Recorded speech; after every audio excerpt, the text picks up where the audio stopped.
السلام عليك يا ابن رسول الله، السلام عليك يا ابن أمير المؤمنين،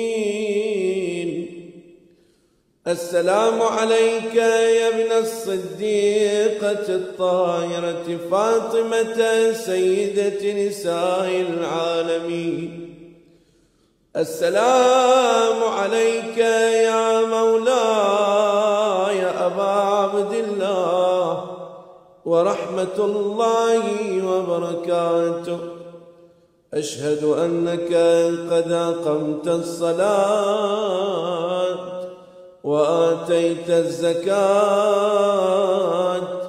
وأمرت بالمعروف ونهيت عن المنكر وتلوت الكتاب حق تلاوته وجاهدت في الله حق جهاده وصبرت على الأذى في جنبه محتسبا حتى أتاك اليقين.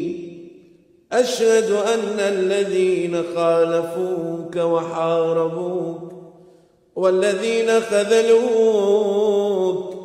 والذين قتلوك ملعونون على لسان النبي الأمي، وقد خاب من افترى.